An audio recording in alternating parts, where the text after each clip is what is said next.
With the first pick in the 2021 NBA Draft, the Detroit Pistons select Cade Cunningham from Oklahoma State University. Coming in as the #1 pick, the expectations were high for Cade Cunningham, but the start of the season was bumpy for Detroit's point guard, since he missed the preseason with an injury. That took a toll on Cade at the start of the season, and some concerns were raised. Is it possible that Cade Cunningham just is not good? So the good news for Cade Cunningham, is that he's only played in 2 games. Yes. The bad news, exactly. Bad news though is that the 2 games look like this, and it's like as bad at 2 games as anyone's seen from a first-time player. Just before you guys defend this guy, he boy. is last in the NBA in PER at -6. This is not For 2 Damian games. Lillard struggling a little bit. We are in Anthony Venetian territory. Wow. No, you are not in Anthony Bennett territory. Let me say this real quick about Cade Cunningham. I'm a fan. I love his game. But I just want to say this. When they looked at Cade Cunningham, they said that there were times that he could have been more aggressive. That's all they said. They said all the tools are there, particularly him in pick and roll situations at 6'8" with his shooting ability or whatever. He could be a special talent. So we know the brother can play, and we wish him nothing but the best. And I got a lot of faith in him as well. I just want to make sure everybody understands this. When you play on the collegiate level specifically, or any level that's less than the NBA, if you play 30 games a year and anyone ever questions your motor, that's a huge bad sign. This is where I'm going to tell you who's the biggest winner in this year's draft.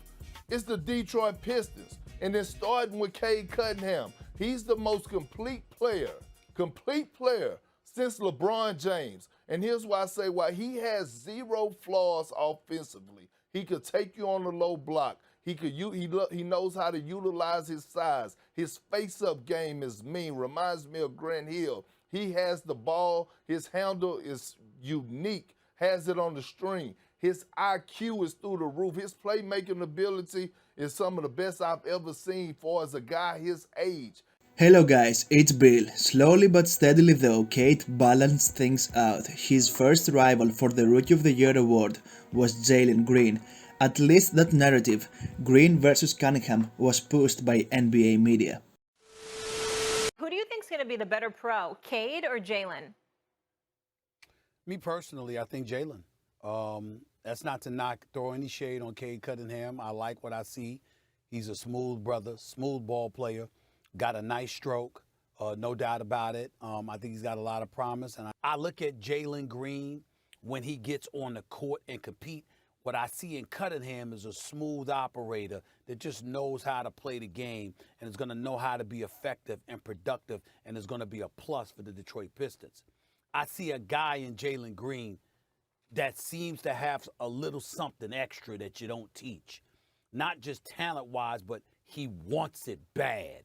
Despite Cade playing well, the Pistons, as expected, struggled at the beginning of the season. In contrast, the #3 overall pick, Evan Mobley, was making some noise in Cleveland. The Cavs were, and still are, balling out. They have been one of the surprises of the season, and many people have Mobley as their Rookie of the Year. Fellas, we got to talk about the Rookie of the Year situation, right? You got Evan Mobley, you've got Scottie Barnes. Cade Cunningham is coming, along the bend here. He's got a long shot, but the way he's played over the last week or so, he's getting right up there in the ranks. How do you guys feel about this rookie race, and especially the one we're getting ready to see tonight? Well, I've got Evan Mobley being the #1 guy. I've got Scottie Barnes #2, but very close between 2 and 3 with this kid, Cade Cunningham. I have the same list as Stacey does right now. I would put Mobley as #1, especially I think the success of the Cavaliers and him being such a big part of it has to do with it. Barnes has made big plays all season long, and he's been consistently in the lineup. And then with the way he's played, considering Cunningham's missed 14 games, and to have him right in that top 3, that speaks volumes about how well he's played, especially as of late. Now look, it's been a dream season in Cleveland. Coach J.B. Bickerstaff gets a contract extension. General Manager Kobe Altman gets a contract extension. Darius Garland and Jared Allen look like all-star candidates both revelations this year for the Cavs, and Evan Mobley, who's been a complete revelation, arguably the most impactful rookie since Tim Duncan to come into a team and completely transform it the way he has. He looks like the runaway winner of this year's Rookie of the Year awards. Is Evan Mobley Rookie of the Year? I think right now he's Rookie of the Year over Scottie Barnes, absolutely. Those are the top two. But yeah, Evan Mobley, what he's done defensively is beyond special for a rookie. Like he's an all defense level player right now at both positions. He blocks shots where a lot of shot blockers, they kind of come out of nowhere to block shots. He's in such good position that his shot blocks are like almost boring. It's like you can see it 3 dribbles away. Like, oh, he's going to block this many blocks. He keeps it all in bounds. He's fantastic. Mobley is a worthy Rookie of the Year candidate, and if he ends up winning the award, nobody will have a major problem with that. He is a future Defensive Player of the Year, an elite rim protector who can hold his own against smaller players as well. Mobley has the potential to become an even better version of Rudy Gobert, an interesting topic for another video. Also, Mobley is helping his team win, is impactful in a playoff team, and that helps his case a lot. On the other hand, Cade's Pistons are one of the worst teams in the league. They are young, they still have a lot to learn. They are walking down a good road though, since they have Cade to build around. As of late though, the Pistons are playing well and they are 5-3 since the All-Star break. One of the main reasons behind that is Cade's play, who is making a strong push for the Rookie of the Year award. During that time, the Cavs went through a slide which saw some of their worst defensive rating as a team, and so naturally Mobley's play also dipped with the rest of the group. In terms of stats, Cunningham is first in points per game among rookies with 16.5, second in assists with 5.2, and second in steals with 1.2. He also has more 20-point games than any other rookie with 17. You can see that in terms of stats, Cade is up there. In terms of impact, he is extremely valuable for the young Pistons, who are 1-13 without their starting point guard this season. Cade was given the keys to the offense, and when he's not there, the Pistons don't have anybody else who can take the wheel. So far in his NBA career, Cade has shown that he has a good feel for the game, his court awareness is high, and he has the ability to manipulate defenders and create for his teammates. Seeing all that, you realize that Cunningham has the potential to become a lead playmaker, the engine of the Pistons offense. As a 6'8 guard, Cade is attacking the rim effectively despite the lack of explosiveness, and he shoots 55% in those shots. A key factor for the future, because if he can be a good penetrator, he'll go to the line more and take the next step as a scorer. Cade is one of the few players that can knock down mid-range shots consistently. He's among the league's best mid-range shooters, guys like KD and DeMar DeRozan, since he's knocking down a very efficient 55% of his mid-range shot attempts. If his 3-ball drops more consistently, he'll be an all-around threat on offense. Now to the negatives. The turnovers and fouls are an issue, but he is a rookie point guard with a high usage percentage. Given time, Cade should be able to polish out those mistakes, and he should be able to play defense without fouling so much. He has the mental and physical tools, but he needs experience as well. Except for experience, a player needs the support and trust of his coach and teammates to thrive, and the Pistons have done an incredible job regarding that. Well, with Cade, again, he's Rookie of the Year. I mean, there's not even close as far as talent evaluation. I've been in a long time, seen a long-time players. The only thing they could hold against us is a young team rebuilding.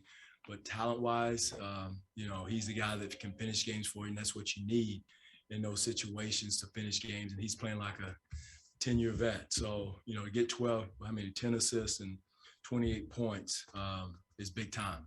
And, he deserves that. But again, he got us down the stretch. We was trying to go to him down the stretch, which, we wanted to. We kind of got what we wanted down the stretch. But for me, he's the Rookie of the Year, just the way he won the game for us tonight.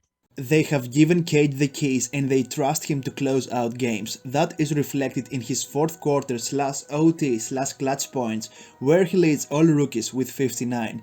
Cade is enjoying all that support and he is confident that he has a strong case for the award. Cade, we talked to Dwayne Casey earlier and he said that you're the Rookie of the Year and it's not even close. Just for you, what does it mean to hear that? It means a lot. Coming from our leader, that's the head coach, hearing that. And he's been around a lot of basketball. He's seen a lot of big-time players. So for him to say that about me, I really appreciate it. And it means a lot. How does it feel like all of those eyes, and that's what people are going to be looking at for the remainder of the season is just kind of what that looks like, that Rookie of the Year race looks like. What does the Rookie of the Year race look What does it like? mean to you that that's what people are focusing on now for the remainder of the season?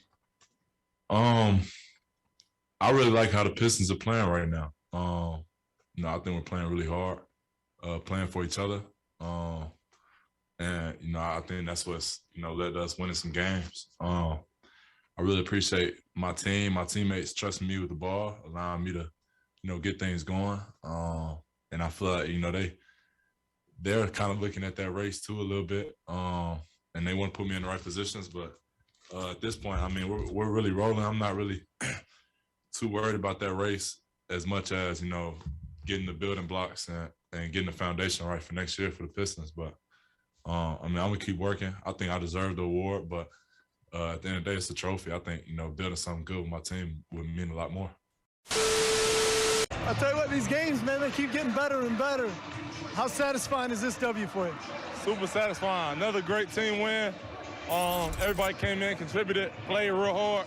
Coach had a good game plan for us, so glad we came out and executed it.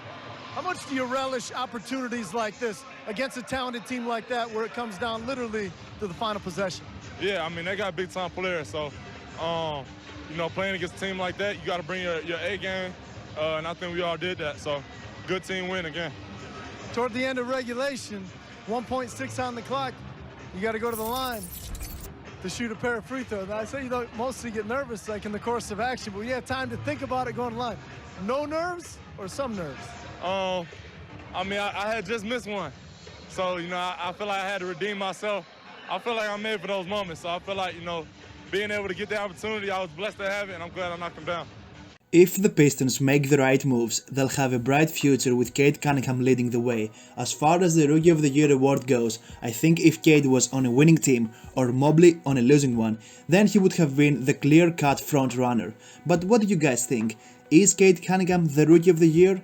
Let's talk about it in the comments below. And if you liked this video, make sure to subscribe because more NBA content is coming. I was Bill, and I'll talk to you soon. Take care.